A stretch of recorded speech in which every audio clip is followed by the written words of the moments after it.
कहते हैं जिसने जिंदगी में कभी ठोकर नहीं खाई उसने चलना नहीं सीखा। यह पंक्तियां यूपी के रायबरेली जनपद के रहने वाले प्रभाकर यादव के ऊपर बिल्कुल सटीक बैठती हैं। जी हां, आपको बताते चलें कि प्रभाकर यादव मूलतः आजमगढ़ जनपद के बुढ़नपुर तहसील अंतर्गत दारूपुर गांव के रहने वाले हैं, जिनका सपना था कि यूपी की राजधानी लखनऊ में उनका अपना आशियाना हो, जिसे पूरा करने के लिए वह वर्ष 1995 में यूपी की राजधानी लखनऊ आ गए। लेकिन उनका यह सपना तो पूरा नहीं हो सका, क्योंकि नीयत को कुछ और ही मंजूर था।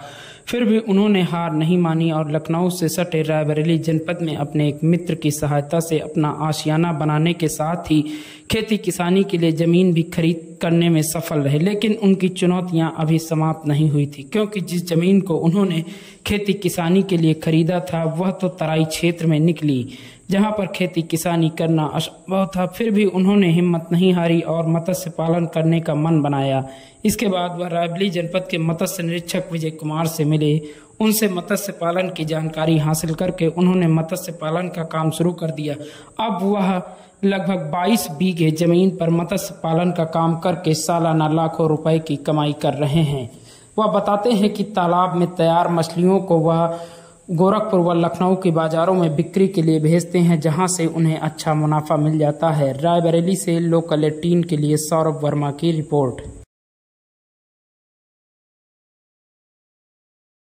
आपका प्रभाकर यादव। कहाँ के रहने वाले हैं? हम मूलतः आजमगढ़ के रहने वाले हैं। आप यहाँ रायबरेली कहाँ से आए, कैसे बस गए यहाँ आकर? इसमें लखनऊ में सोचे थे राजधानी के करीब मकान बना के रहा जाए, कोई धंधा पानी किया जाए, इस उद्देश्य से आए थे। लेकिन एक सज्जन हमको मिल गए रायबरेली के, वो ले आए रायबरेली में, और फिर यहाँ से दिमाग में आ गया कि जमीन खरीद के यहाँ पे कोई धंधा किया जाए। तो ये मछली पालन का व्यवसाय आपके दिमाग में कैसे आया? मछली पालन का ऐसा हुआ कि जब रायबरेली में हम घूमे तो कुछ ज़मीनें हमको तालाबी दिखी, और ये हुआ कि ये कुछ सस्ता मिल सकती हैं, और इसका सट्टा तो ये मत्स्य पालन के उद्देश्य से हमने इसके तौर तरीके कहाँ से सीखे आपने?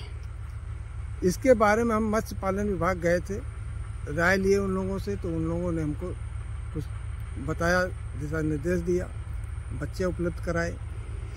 कितनी जमीन पर मत्स्य पालन का काम आप कर रहे हैं? हम ये 22 बीघा जमीन, यानी कि अगर देखा जाए तो 5 हेक्टेयर जमीन में। हाँ, 1 हेक्टेयर में अनुमानित लागत अगर देखा जाए तो कितनी आ जाती होगी? 1 हेक्टेयर में लमसम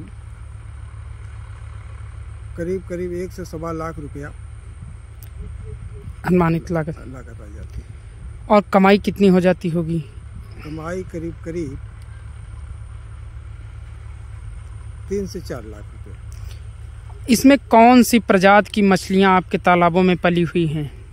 हमारे तालाब में grass carp, silver carp, common carp, 3 ये है, और 3 हिंदी मछलियां हैं, कतला, रोहू और नैन। कहाँ से इनकी खरीदारी करते हैं मछली के बच्चों की? पहले तो हम कुछ कलकत्ता से मंगाए थे, लेकिन इस वक्त हम जैतपुर से कुछ बच्चा ले आए हैं और कुछ उन्नाव हैचरी से ले आए हैं। जब यहाँ मछलियाँ तैयार होती हैं तो बिक्री के लिए कहाँ भेजते हैं? बिक्री ये ज़्यादा माल तैयार हो जाता है अगर एक साथ में, तो उसको हम गोरखपुर भेज देते हैं, और नहीं तो लखनऊ मंडी। क्या सलाह देना चाहेंगे अन्य लोगों को? अच्छा यह है, ठीक से किया जाए तो खेती ये अच्छी खेती।